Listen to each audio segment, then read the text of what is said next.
Hello and welcome to this week's episode of Diminishing Returns. And the first rule of Diminishing Returns is please tell everyone about Diminishing Returns because we want more listeners. What are you talking about? It's not a secret. Today we are discussing Fight Club, and alongside me, Alan Turing, and you? Me. Yes, yeah, you were supposed to jump in there. You? Hello. Sol Harris. Sol. Yes, okay.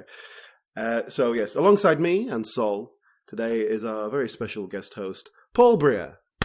Hello.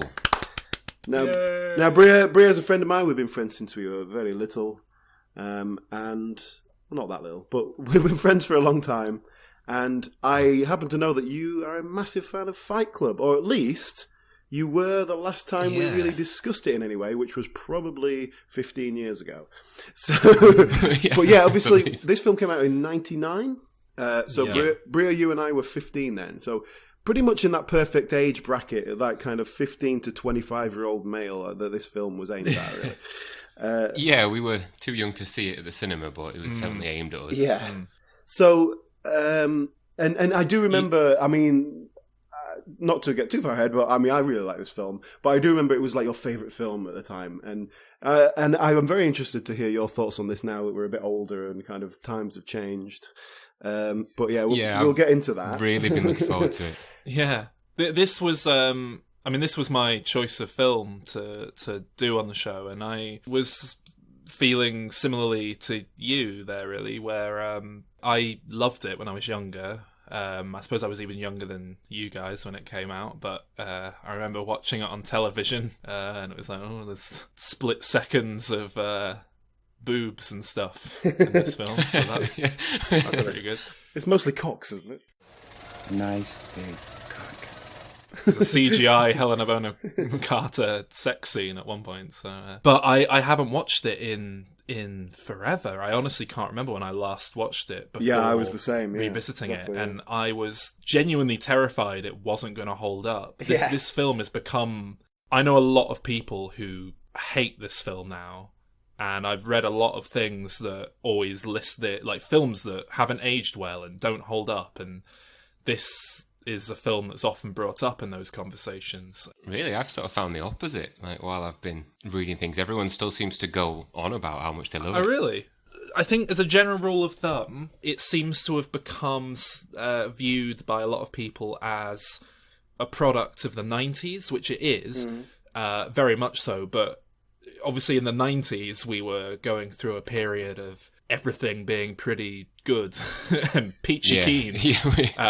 So the film can be read by people as a load of very well-off middle-class white men going, I hate how comfortable my life is. I'm sick of it. Yeah. Well, I saw that as that's more relevant now than ever. I agree. I completely agree. I mean, that's basically, basically to completely jump ahead of myself, I think this film holds up exceptionally well. I think it's aged really well with hindsight. I think it's more relevant now than ever. And I still completely and utterly love it as a result. I think people just misread it, frankly. It really annoys me. It's a classic case of people not getting a film that really isn't that difficult to get, surely. Like, it's not that clever a film, is it? I mean, well, I definitely... my feelings are quite similar, and just to give a sort of general opinion straight up, I suppose, I do feel like, in terms of what it's actually saying, it's more relevant than ever, but it does feel very stuck in its time. I mean, it's very definitely pre-9/11 film. That's very definite. But also, it really leans on masculinity and ideas of masculinity that I think we're losing now. Well, that's another big part of why a lot of people don't like it nowadays. They point to it as an example of toxic masculinity being championed and held up as a thing, but then I think that's it. I think it's a complete misreading of the film to say that it does lean on a more an older view of masculinity, but that's what was happening in the 90s. It was like new lad culture. It was kind of redefining masculinity. Yeah, like taking all those kind of classic manly things and then redefining them and reshaping them into something that was more kind of culturally acceptable. And we're kind of losing that already now because things change so quickly. Yeah. But that's it. But like in 1999, no one was talking about gender like normativity and gender fluidity or anything like that. It was it was a different time. It was only 20 years ago. I annoyingly haven't written it down, so I've not got it word for word, but when I was just having a quick read about this film to refresh myself with it, I found a quote from David Fincher, who I suppose we'll get into him in a bit shortly, but David Fincher, who directed the film, talking about it, and he said it's a parable, what you'd get if frat boys started reading philosophy, and that's a nightmare scenario, and it was very clear that this is not supposed to glorify the sorts of idiots that are in the film. Well, the ending definitely says that it's not. Yeah. Well, if we can try and start, Bria, you probably know more about the background here than we do. Have you read the novel? Yeah, I've read it twice actually. It's a novella more than anything. It's a couple of hours read. I thought it was a graphic novel for some reason. Why did I think that? No, to jump ahead to the end of the podcast, I suppose. They've actually done a graphic novel as the sequel to Fight Club. That's what I've... Yeah. That's quite recent. That's what I'm thinking. But yeah, it started as a novel, written not long before the film, I don't think. And I did read that when I was younger, when I was about the right age. And I reread it for this podcast. I thought rather than rewatch the film, which I know quite well, I'll reread the novella because it's only a couple, maybe 2-3 hours to read. It's not a brilliant book in my mind. The film stays very true to it. A lot of the dialogue is ripped directly from it. It's written very much in the first person, from the narrator's point of view. But it's very much Chuck Palahniuk, I think it's pronounced. I'm not sure. Yeah. It's very much his style of writing that it's a bit mental, and he just seems to write stuff down as fast as he can and get to the end of it, and it doesn't always make sense, and you have to reread little bits of it, and it's a little bit jarring.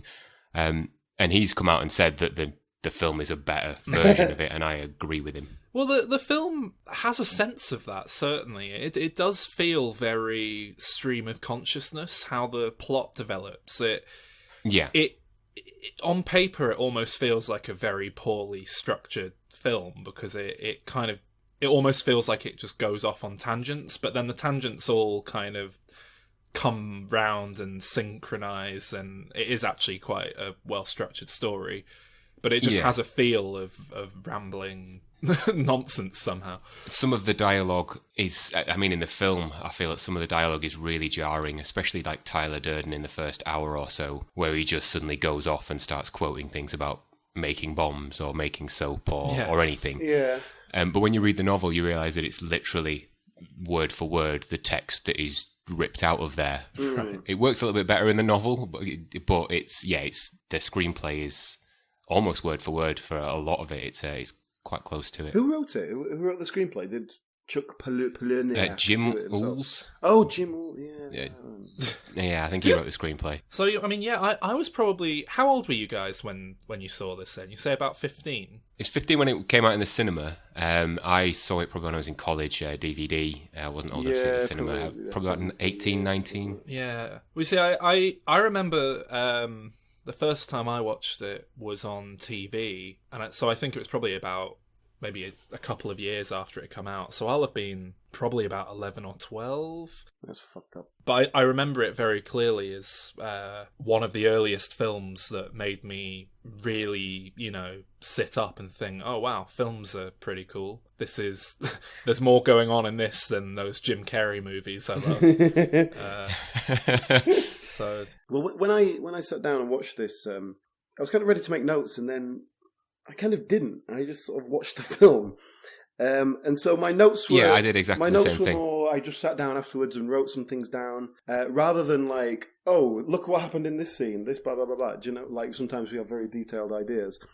But this was more of I ended up just watching the film, so I've written some general ideas down afterwards. But what just to start at the start, I wanted to ask Bria, actually, because this film opens like setting up the ending, and then we go back, which we were slagging off the other week in Mission Impossible 2.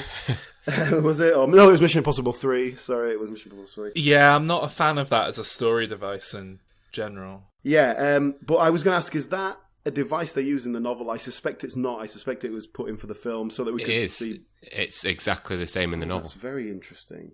Because it certainly works a lot better here than Mission Impossible 3. It feels deliberate. It feels like it was written that way, rather than, oh, we need to see Brad Pitt in the first 5 minutes, we better get him in. It's the book, also very much like the film, is trying to give you clues to the twist ending that I imagine everyone knows at this point.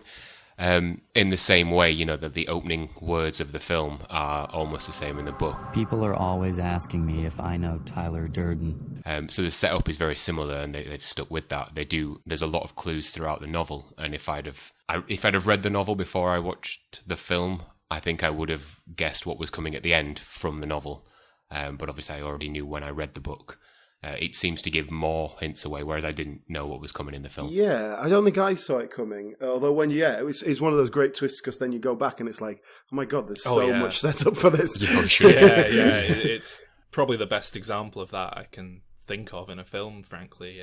I love the, what is it, flashback humour he says at the end when at the end come back round to that scene, and it's slightly different. I still can't think of anything. But yeah, it is deliberately disorientating at the beginning. It's kind of, you're not quite sure what's going on, and it's kind of jumping from one thing to another. Yeah, and that's definitely deliberate. But I can imagine that's quite annoying, just as a casual film watcher. There's the whole flat buildings, the apartment building scene, and the bit with the doctor and the insomnia, and then you're on the plane, and there's so much going on in the first. And then obviously you've got David Fincher doing what he does at high speed, constantly doing computer graphics all over the place.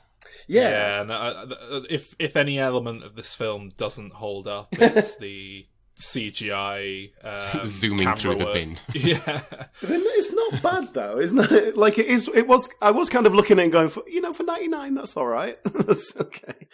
He was nominated for an Oscar, I think. But well, as I say, that CGI sex scene is quite remarkably well done. You still watch that for that reason, don't you? So? Just appreciate the CGI. I'm genuinely like. Every time it happens, I'm sort of like, that's really impressive CGI.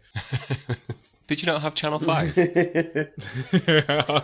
Oh, cool. I mean, yeah, that's probably how I came to this. I had a special VHS that I'd sit there waiting for stuff to happen and then press record as quickly as I could. And you'd get like 30 seconds of...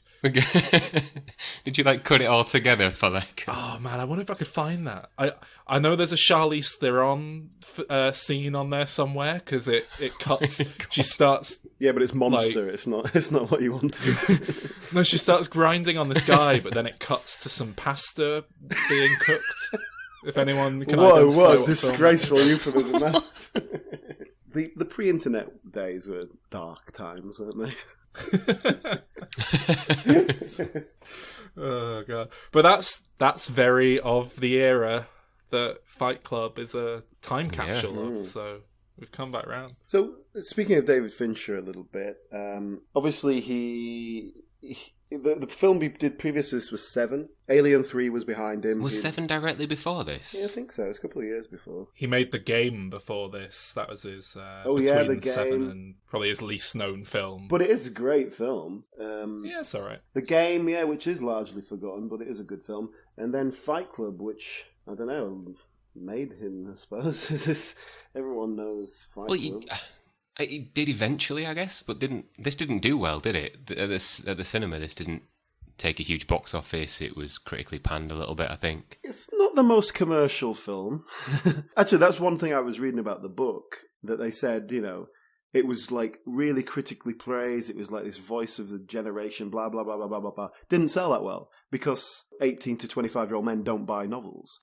So its demographic don't particularly buy novels. They do watch films, though. So that was why it was great fodder to make a film. David Fincher, we know now he's a great director. But this film... when I was just rewatching it, kind of took me a bit by surprise because I'm watching this whole film, blah blah blah. It's a good film. Oh yeah, that's a cool shot. This is great. Yeah, blah blah blah. But then when there's the moment where Edward Norton realizes what's going on, and there's this kind of distinct, he's basically, spoiler alert, he finds out that Tyler Durden is him. After that, the film changes, and it was suddenly like watching a normal film, and he was like running around with Helena Bonham Carter, and it could have been a sitcom. Yeah. And I hadn't even realised that what I was watching was so dark and twisted because I was just in the mood of the film. But then it clicked out of it, and I was like, "Oh my god, David Fincher's a fucking genius!" because it was warped, it was kind of twisted, and I was totally on board with it, and I completely accepted that. But I hadn't noticed it, and then only when it came out of it was I like, "Oh yeah, now he can shoot. He's shooting it like a real film."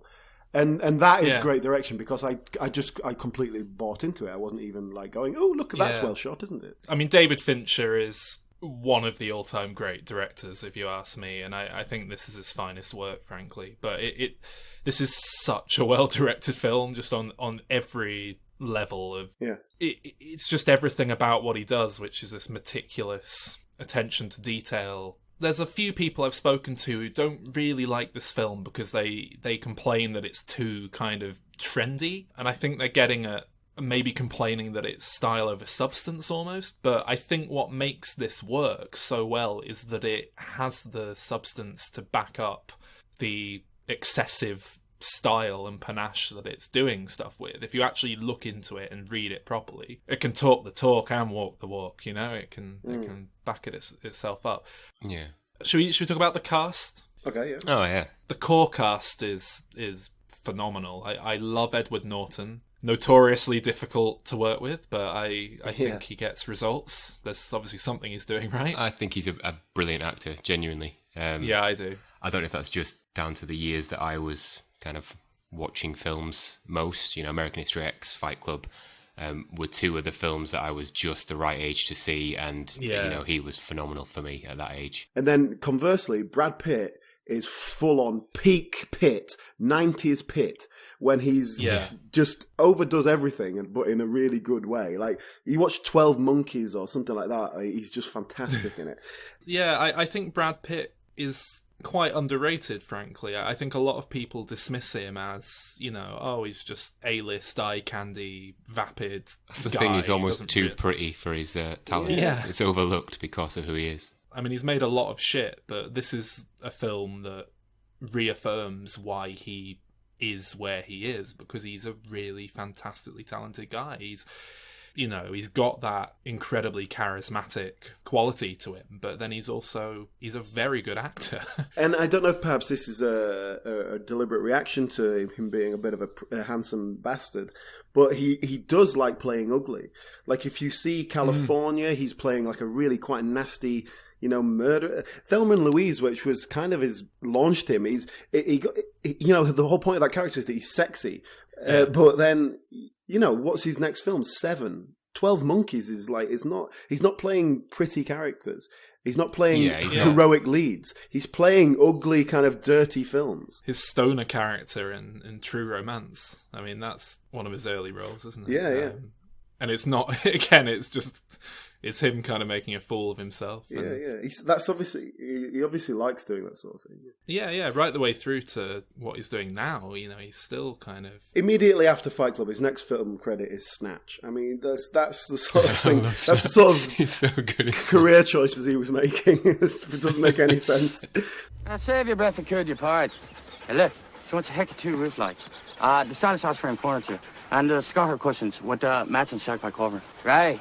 It's a terrible parcel to the party with the blue bags. Have I made myself clear, bags? Yeah, that's perfectly clear, Mickey, yeah. But that's why I love Brad Pitt. Helena Bonham Carter's a bit more of an outside choice. Like, what was she doing at this point? Was she known She'd before just this? done one of her big... I think Wings of a Dove, I think it was, or it might have been Room for Review. It was one of her big... I think it was David Fincher. Someone on the production saw her in that and just became adamant that... But yeah, she was, essentially a British actor doing sort of British TV and low-budget British films. It's Yeah, Wings of the Dove was 97, is that it? So this was, like, Fight Club was something of an American breakthrough for her, I suppose, and it's a sort of a weird role. I mean, she's got the perfect look for it, that crazy heroin addict kind of feel to her. she's perfect in the role. I guess 90s was a bit more heroin chic, wasn't it? I found apparently it was it came down to Helena Bonham Carter and Reese Witherspoon, and the studio really wanted Reese Witherspoon, but David Fincher wanted Helena Bonham Carter. But then Reese Witherspoon turned it down because it was too dark, so they were left with Helena Bonham Carter, who, I mean, I think is never too dark. Again, fantastic in this film. I think it's a really good showcase of her talents, and I think she's a fantastic actor. Yeah. And this is the sort of character that, handled badly by director or actor, could end up like a Zooey Deschanel kind of dream pixie girl kind of character, who's like the lead is like aspiring to winning her over or whatever. And obviously Helena Bonham Carter plays it like, a schizophrenic heroin addict, which is more appropriate for the film. It was weird watching this again because I hadn't touched this film since before my previous relationship, and it was just kind of weird watching it in hindsight because Marla is my ex, like the letter. It's unbelievable. What do we take from, before we get into Project Mayhem elements here, so what do we take from Edward Norton's character? Like, what are we supposed to feel about him? Like, I guess the idea is what do we impose of ourselves onto him? Like what do we see in him that relates to us? Yeah. Well, what I really love about this film is that it certainly starts off as a much smaller film than it becomes, and it really does just start off as in the mold of these sort of quirky indie films. There's hundreds of films like this. You mentioned that kind of manic pixie dream girl archetype. This is like countless films. It is very much of the 90s. It's this kind of restlessness because, as I said earlier, his life's very comfortable. He's got no real problems, frankly, and he's just kind of, I don't know, like acting out as a result. That's almost a direct quote from the film, isn't it? It's we have no Great Depression, we have no issues, we have no problems, blah, blah, blah. And yeah, but without something to do, you then end up looking for, I want the perfect table, I want the perfect wardrobe, etc. And I think certainly at that point, I could look into that and see that as myself. I was a little bit young for it, but I was thinking, what am I going to do with my life? Am I, supposed to go off traveling now? Am I supposed to do this? And there was no, there was no call to fight the Nazis. There was no, you're going to have to go down the pit because the family needs feeding. It was, well, you've got all these options. You choose. It's, and it's almost the difficulty of having an easy life. And I'm still like that. And I tell you what, I'm getting an IKEA sofa on Wednesday. I think it's a clip-an. So I'm looking forward to that as well. I can relate to that side. You've got that sofa problem sorted. Exactly. Well, that's why I think I still relate to this film. I still live like that. I've got nothing. I have no idea what I'm doing. Yeah, you live in their squalid house. This is why I've been looking forward to speaking to Al about this film so much, because I feel like when we both first watched it, we were both kind of looking at it, going, "Yeah, fuck this, fuck that." Whereas now I've kind of like, I go, ooh, a yin-yang table. Oh, that's nice. And I imagine I'll still going, nah, fuck it, burn it, do it. Smash the system. Yeah, exactly. The house they move into partway through the film, Tyler Durden's house that he takes Ed Norton into, that is an absolutely beautiful bit of set design. It is so filmic and just lovely to look at. As a viewer of a film, it's far nicer. Like, if anything, it doesn't work properly because you just look at it and think, wow, that's got so much character, and it doesn't come across as unpleasant to live in the way that it's supposed to. Yeah. But I don't know. I think everything in this film's done to such a high standard, and that's part of it. And I think it is supposed to appeal on some level. They're playing up they're making it as romantic as possible. So I think it's intentional.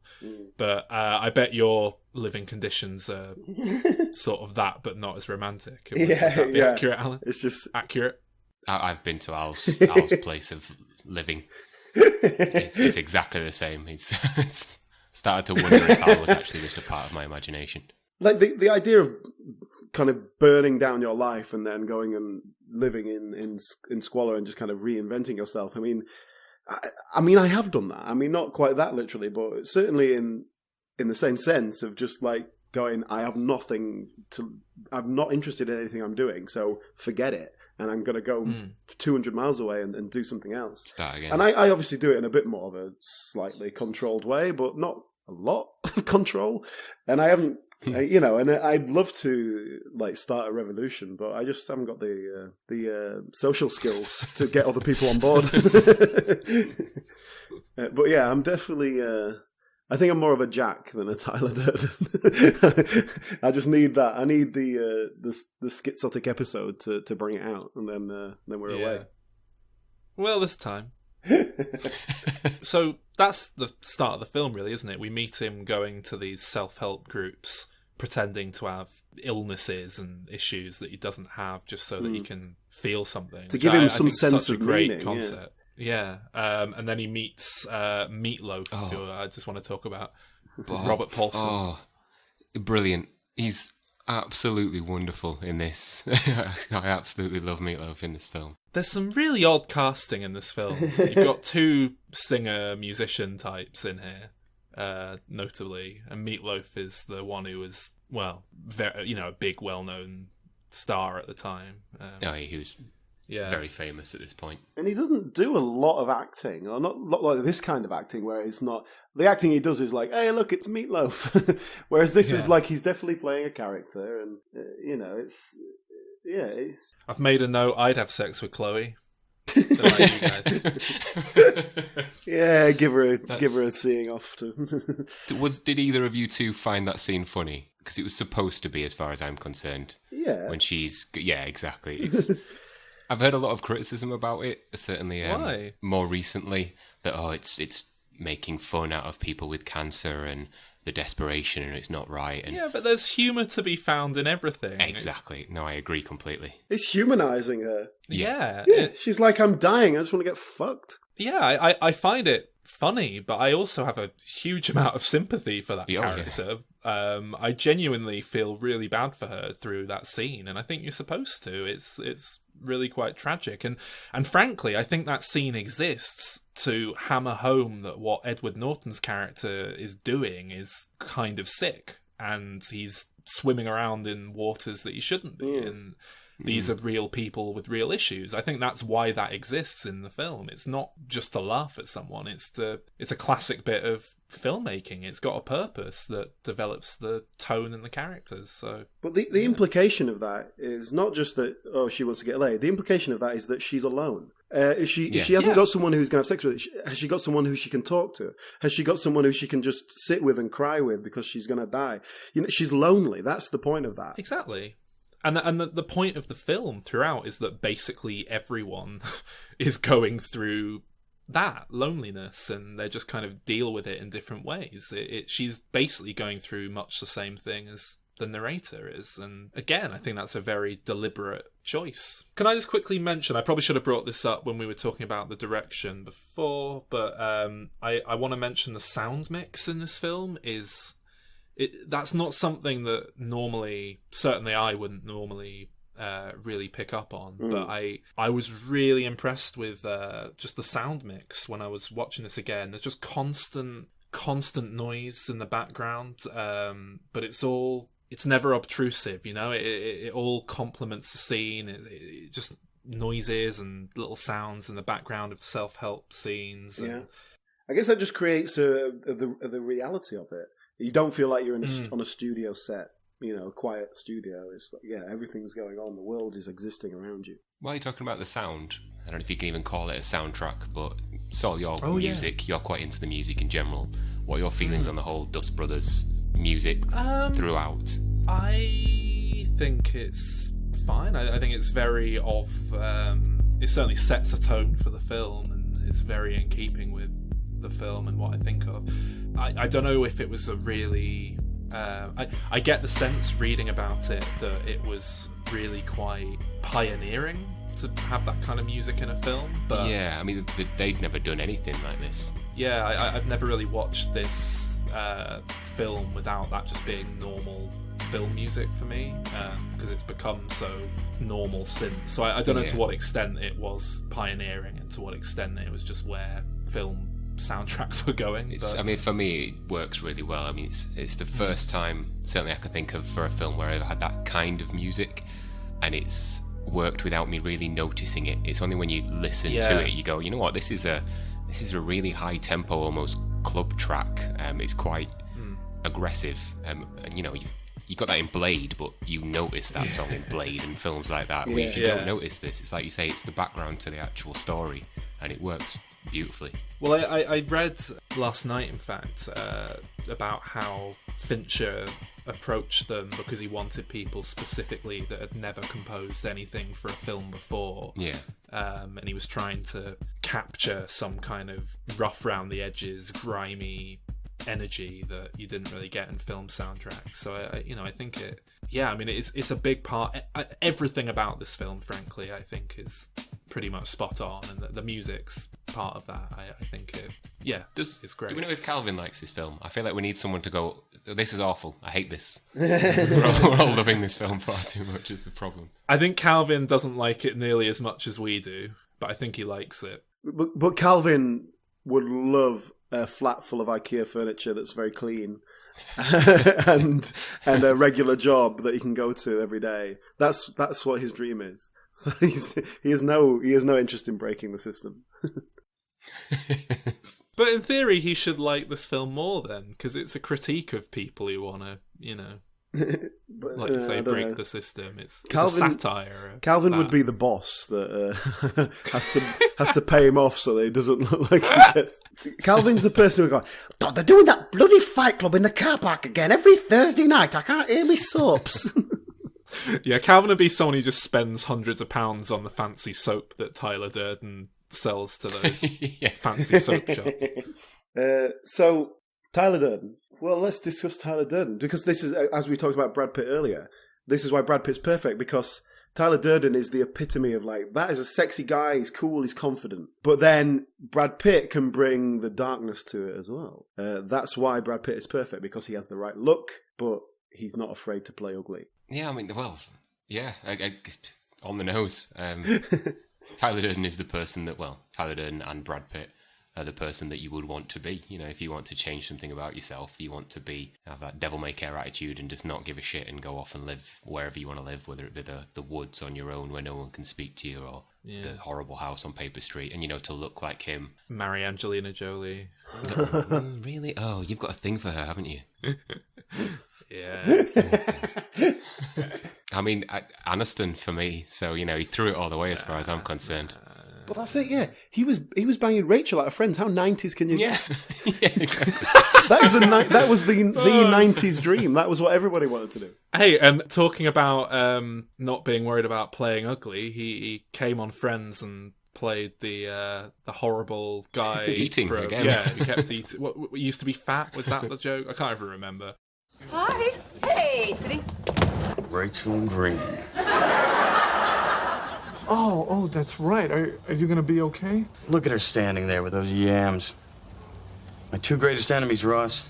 Rachel Green and complex carbohydrates. Friends. Imagine if David Schwimmer played the narrator. And Matthew Perry is Tyler Durden. I bet he was considered. I bet his name was on a list. 1999, How about once more of that, Rachel from Friends? First rule of Fight Club. Do not talk about Fight Club. Or wait a minute, is it talk about it? I don't remember. I haven't actually seen it yet. Is that awful? I'm gonna tell Lorne! Wait, second rule of Fight Club, don't tell Lauren about Fight Club. Tyler Durden, he's he's a mysterious character we don't find too much about, but obviously there's a reason behind that. But obviously the point of him is that he is the epitome of everything that the narrator wants to be, or this kind of not necessarily wants to be, but everything that is frustrated about him. So Tyler Durden is free, does what he wants, and gets away with it. Do you guys like Tyler Durden? Do you think he's cool? He's cool, definitely, yeah. I definitely did. I'll be the judge of who's cool using the coolometer. Oh, yeah. Good Lord, I'm getting a reading of over 40 megafonzies. Yeah. You know, it's how could you not like Tyler? Well, what do you mean by like? Yeah, well, I was deliberately vague about that. That's why I was sort of... Okay. Yeah. In the context of the film, I think you're certainly supposed to like him as well. You know, he's supposed to be charismatic. You're supposed to believe that if you met someone like this, he could convince you to leave your job and leave your house and not care. That's it. I think if you met someone if I met someone like him, I'd think, what a tosser. Because he's so arrogant. Yeah, I agree. And he's like, here's what I'm saying, and everybody listen to me. I don't care about you. And obviously, that's a kind of aspirational thing because it's that epitome of confidence and kind of self-fulfillment. But if you actually met someone like that and you weren't, it wasn't you had to deal with them. I think that would just be really annoying. Did you know that if you type 58008 into a calculator and flip it, it spells boobs? Who are you anyway? I'm Pilot Turden. I'm the person you wish you were. You mean I wish I was a dick? Yeah. Yeah, I just think what a prick. At the start of it, when he's on the plane and when you're at the bar, before they have their first fight, you do think he's just a knob. But it changes after that fight. That's kind of like the time where they become friends and there's some solidarity between them. Up to that point, you do just think, yeah, this guy's he's just stolen a car. He's laughing at you. How's clever working out for you? You just think, oh, what a bell end. But he is the answer, isn't he, to the narrator's problems. He's undeniably cool and charismatic and all that, though. And I like him insofar as I think the character's great and he works in the film, brings a huge amount to the film. But yeah, I don't think I'd get along with him in person. But then he'd probably beat the shit out of me. Fight Club, and I'd go home crying.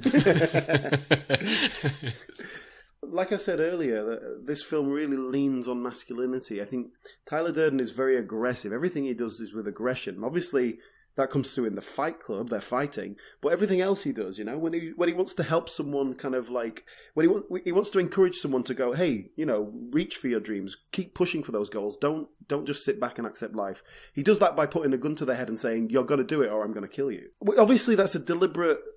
What the films, for me, what that film is saying is like sometimes people really need a gun to the head to say, look, you're going to do this, and like you really need a slap around the face or a punch in the face to say, hey, wake up, look at your life and think about what you want to change. Yeah, but I think the film is critical of that attitude as well. There's the scene later on as Tyler Durden really begins to spiral into a nightmare figure, and the narrator's in a car with him and some of the others, and he does the same thing with driving, taking his hands off the wheel, driving towards oncoming traffic, that sort of thing. And the film's very clear that that's not cool anymore. He's like a fucking maniac, and you wouldn't want to be involved in it. And should we mention one of the passengers in the car as well, who we've sort of skirted around, is our favourite Jared Leto.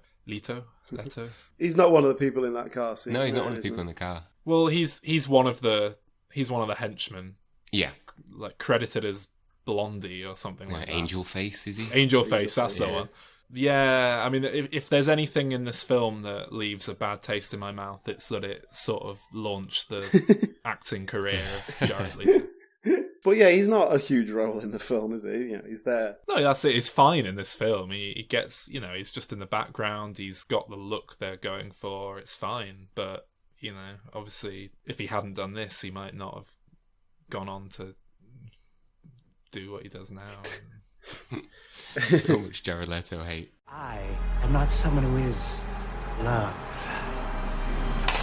I'm an idea. So yeah, I mean, as we were talking about there, I think my kind of takeaway from this film is we approach the ending here, and I think the idea that, hey guys, we're all a bit narrator and a bit Tyler Durden, and we need to kind of find a sensible balance between the two. Because if we go too Tyler Durden, you become a maniac. If you go too far narrator, you're just boring and pointless. Because the ending is essentially Tyler Durden starts going too far, and the narrator manages to beat him. I mean, that's ultimately what happens. Although they do still blow up the buildings, but okay. So is that the message that we're taking from this film? It's like, hey guys, find your own balance there. I mean, personally, I think one of the beauties of this film and why it lasts so well is because you can take whatever message you want from it. It's one of those films where it doesn't give you a specific answer. As a teenager, I was looking at it thinking, oh yeah, the system's come down, brilliant, that's kind of worked well. As I've got older, I've kind of gone, oh no, my credit cards. And See, I'm still on the smash the system bit of my life. Yeah, exactly. So I'm more of the narrator now and going, oh, we shouldn't have done that. But I also, like you said, I want to be somewhere in the middle. I don't want to be defined by the clothes that I'm wearing or the things that I own, but I do want to own nice things and I want to wear nice clothes. I don't want it to be all or nothing.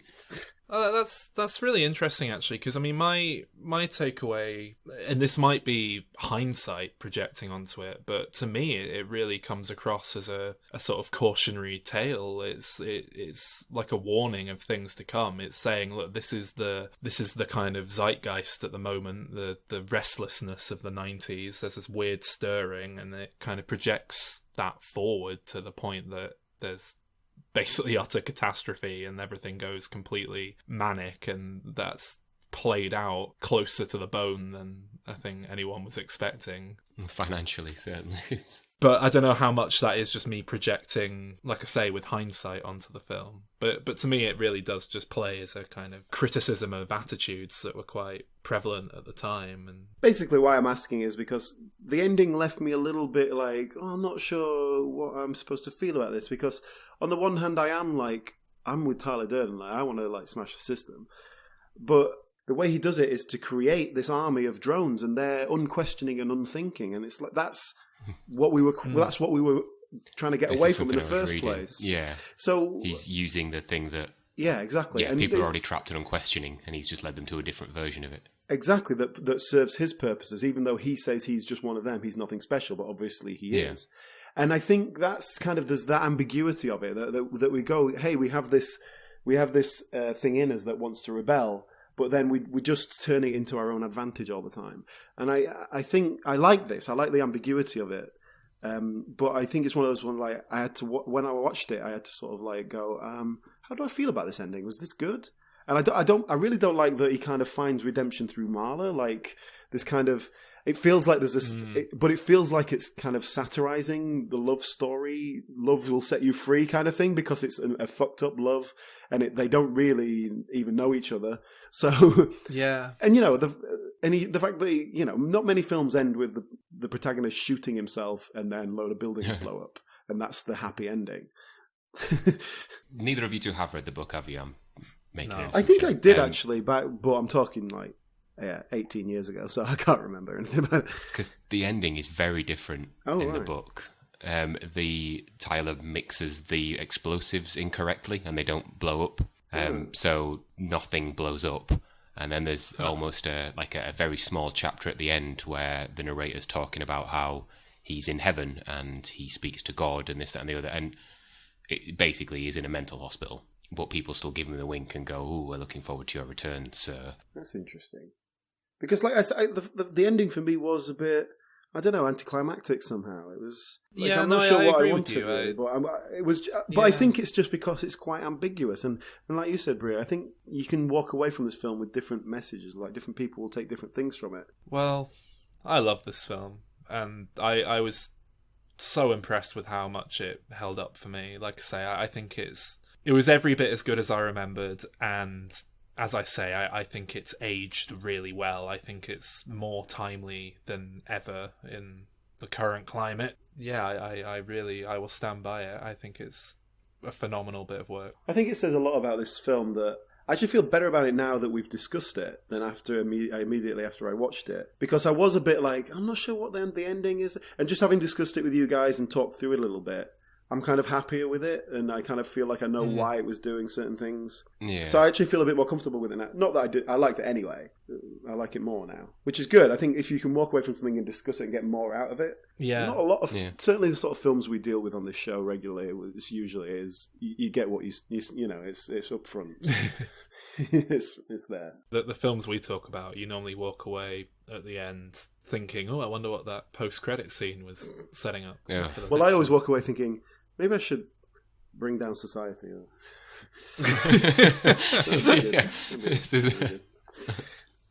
So, ratings quickly. Yeah. Well, it's a 10 from me. I think this is a very deserving 10. I'm not even ashamed to say it. Well, I'm going to give it a 9. Do really like the film. It just the only time I ever give 10s out is it's like it really touches me in a personal way, which this doesn't quite. It kind of says a lot to me, but it sort of says it to me in a way that of like, yeah, I've already figured that out actually, thanks. Do you know what I mean? I feel like it's maybe when I watched it when I was 18 it would have been different, you know. Yeah. It's lacking an emotional resonance. It's far more of a kind of technically minded film. I think that's David Fincher, really.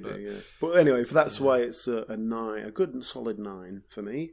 I mean, for me, it's a 9 as well. Very few films is a 10 for me. Perfection is a 10 for me, and I don't think this is. I've never seen that. Exactly. So 9 is probably about the highest score I would ever give a film. This is in my top 10 films of all time. It's in my top 10. I love this film. It always has been. It has been since I first saw it. If someone asked you what your favourite film was, Bria, now, do you have an answer? No, I don't. I can't do things. I can do top 10 lists. I certainly don't do. Fight Club, for me, I don't like it as much as I used to. Whether that's because it doesn't resonate with me as well as it did, or because I've seen it probably 15 times. Just to give us a sense of you, let me just throw it out. Okay, just throw a few of your favourite films at us. You've got Fight Club. Give us a couple more titles. We'll I love Brick.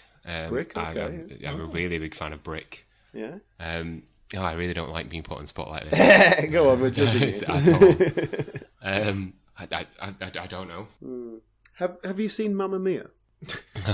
No. When I listened to the podcast last week and I was like, oh, they've got Judy on. All right, okay. I wonder what... Oh, fuck me. Thank God they didn't get me on for that. Well, this is also in IMDb's top 10. Really? So if that's worth mentioning. I mean, it's that's very well regarded. Yeah, I wasn't expecting it to be as high up, but it's number 10 on there. What are the top 10 films? 1 to 10? 1 to 10. So number 1 is The Shawshank Redemption. See, I love The Shawshank Redemption, but I think that's another one where I have done since I was probably about 15, and it would always be up there. But I feel like there's probably things that I like more. I just haven't seen an awful lot of films recently. I've never quite understood why Shawshank's as highly regarded as it is. I think it's because it's a very inoffensively great film. It's it's not going to upset anyone. Everyone's going to agree that it's at least like really good. But yeah, Shawshank. Then number 2 is The Godfather. In a previous episode, I think I talked about how The Godfather was at 1 and Shawshank stole its spot when The Dark Knight came out. And I think The Godfather's massively overrated, personally. Well, I mean, I think you've discussed it on the podcast. Yeah, we did an episode on the Godfather trilogy. We slagged it off. Godfather Part 2 is number 3. Yeah, that's not as good as everyone says it is either. You can listen to this episode on dimreturns.com. Go back. I'm not sure exactly, episode 50 or something. So we've covered, and then The Dark Knight is number 4. That's not which I'm astounded is still there. Yeah, that is kind of nonsense. I mean, it's a good film for what it is. It's a great film, but number 4 is a bit much. Yeah, 12 Angry Men.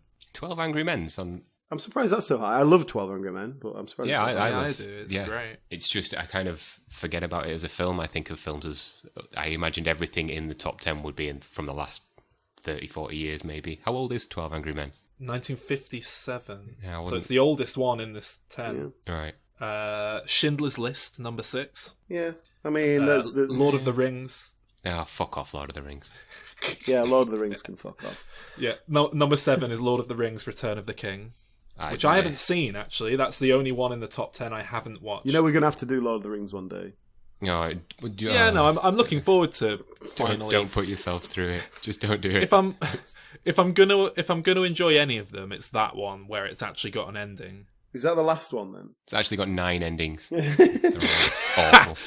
Well, that'll hopefully make up for the complete lack of ending in the previous 2. The fact that I haven't watched that film yet should give an indication as to my feelings about The Lord of the Rings. So we'll have to get a big fan on to give a counterpoint. At number 8, Pulp Fiction. Oh, we're doing that next week. I'm surprised that's in the top 10, but that is next week, isn't it? Ooh. Number 9, The Good, the Bad, and the Ugly. I've never seen that. That's a bit of an odd. It is odd, isn't it? I'm always amazed that film is as popular as it is. I think it's great. I really like it, but it's an incredibly slow film.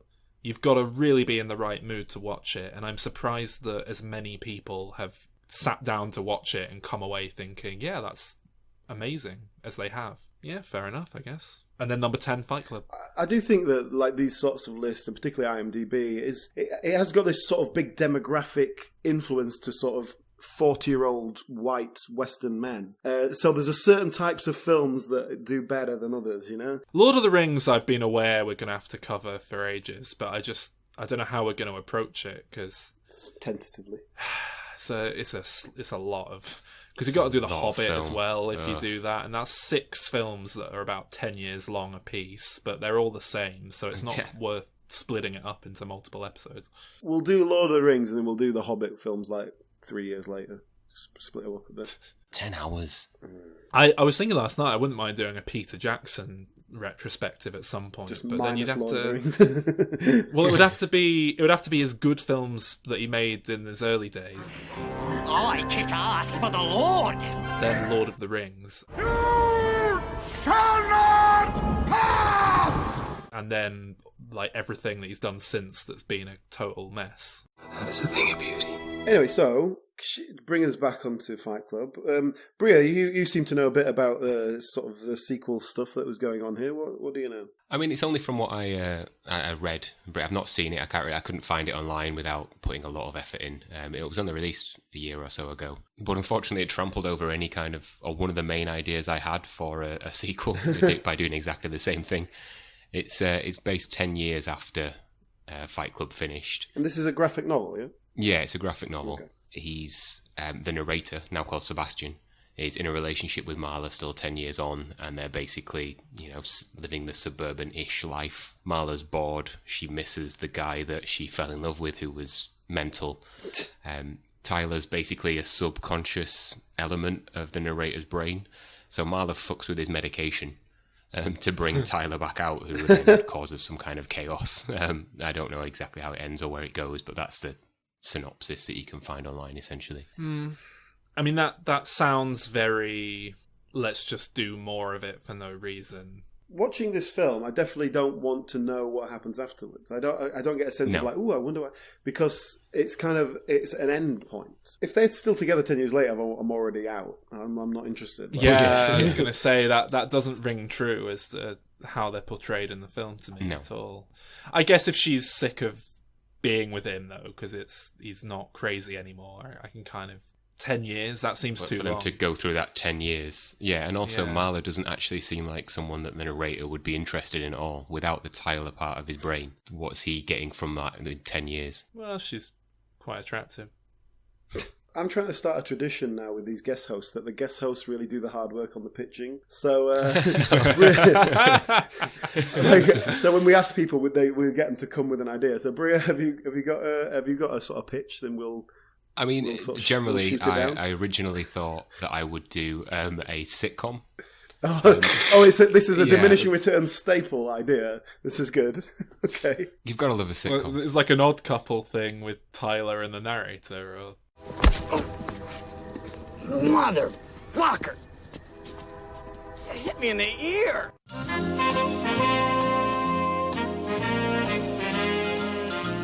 No, yes.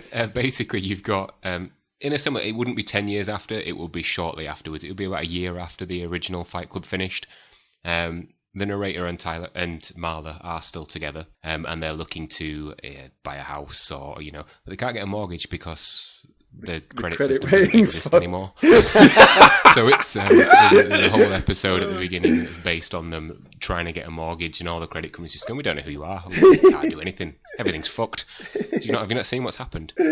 And there's also, but I did have the idea that Tyler would be basically a devil on his shoulder, so it's being controlled now, but he hasn't gone completely. How I would work with that, and then I started looking at what the actual sequel was, and saw that it sounds like exactly what I thought of, just further down the line. And like you said, I think anything that was actually a sequel would ruin the film.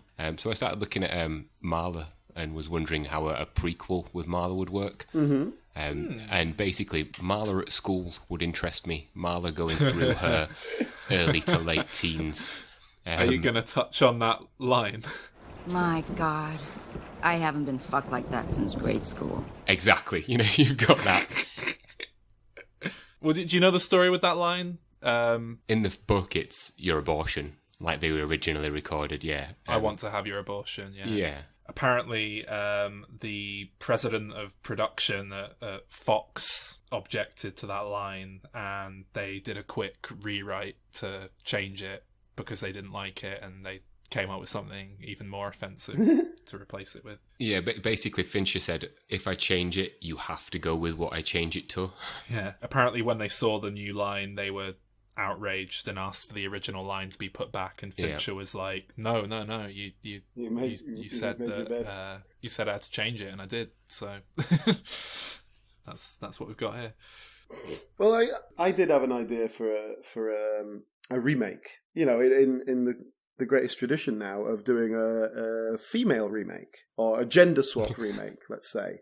And I think that'd be great if we did that now, because this, like I say, this does sort of rely on a masculine identity. Well, the main pressures on women are sort of the life-work balance and the pressure to have kids and start a family and be a good mother and all that sort of thing. But also now you're expected to support yourself and do a job of work and have a career as well. I'm not saying I've got it written, but I think you could tell this same idea. You basically questioning our normative sense of identities, but do it from a feminine point of view and tell that side of a story.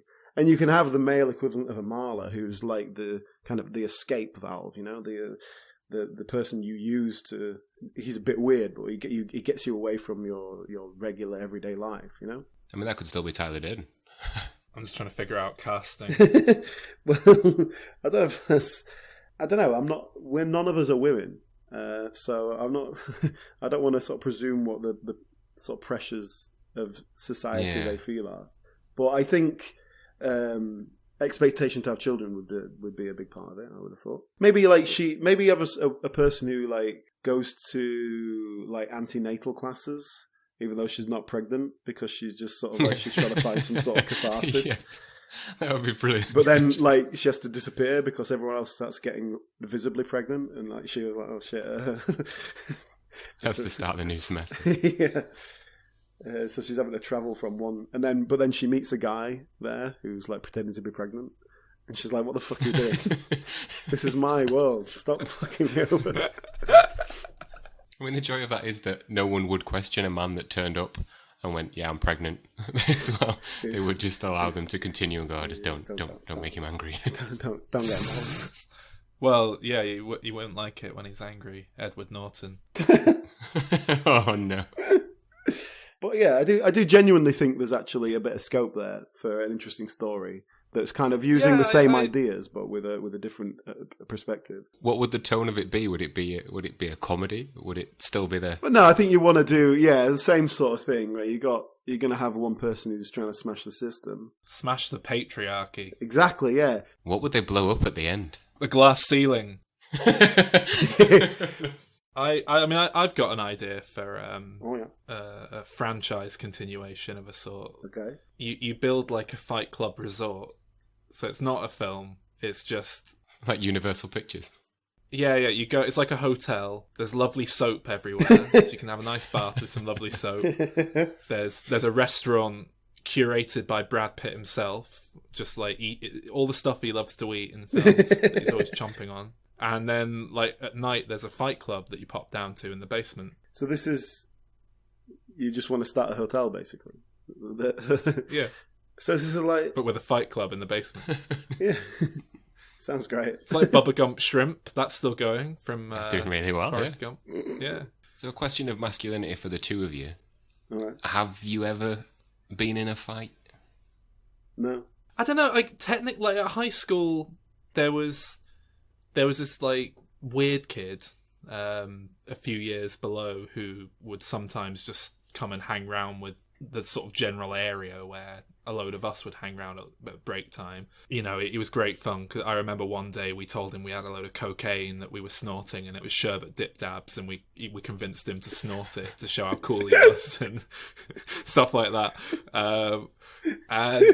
And one day he came and we were talking, and he just out of nowhere just pulled out this his wallet and took a little like passport-sized photograph of a dog out and just looked at it like mournfully, wistfully. It was like really bizarre at mid-sentence, and I started laughing because it was such a weird thing to do.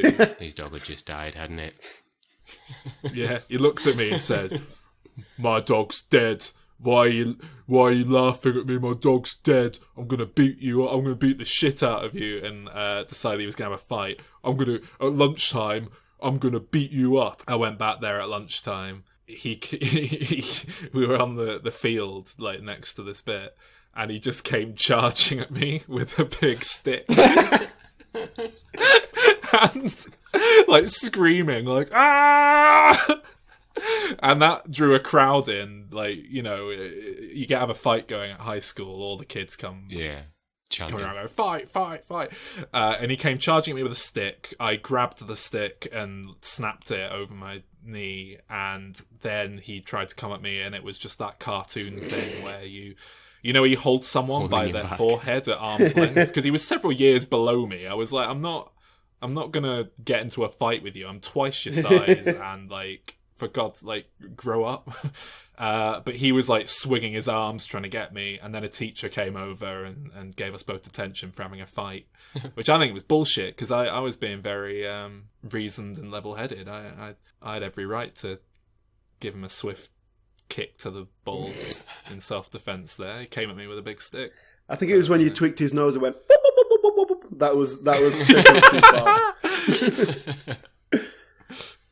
So that's the closest I've been to a fight, if that counts. See, I've never been in a fight, but that's because I'm very non-confrontational. But I think that is because of the way I've been brought up in like society and all this sort of thing. And I think having a good fight would probably make me feel quite alive. I think I'm classic. I'm big classic fodder for Fight Club, mate. But then I'd be like, Tyler Durden would be like, okay, you have to be a drone and come and do this, and I'm like, fuck off, mate.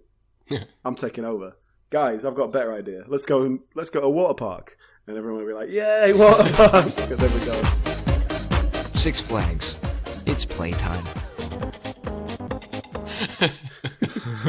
That's your remake of Fight Club right there. I think Calvin's probably hit me. I don't think that counts as a fight. All right, well, that's it. Thank you, Bria, for joining us. Thank you for having me. Thank you very much. Well, there you go.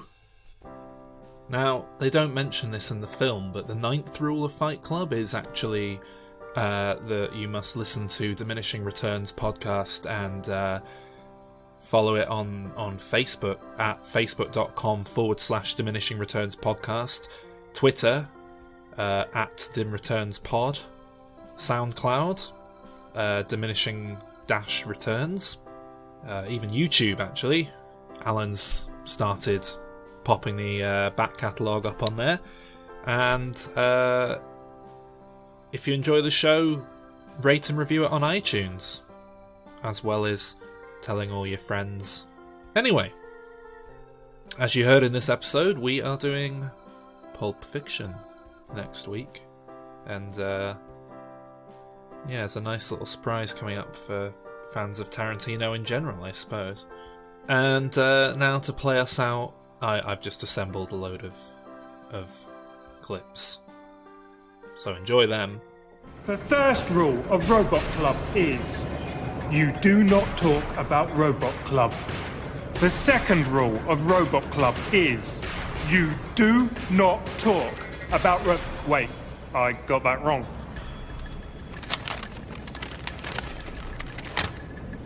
The second rule is no smoking. The first rule of Fat Club is that you don't talk about the first rule of Fat Club.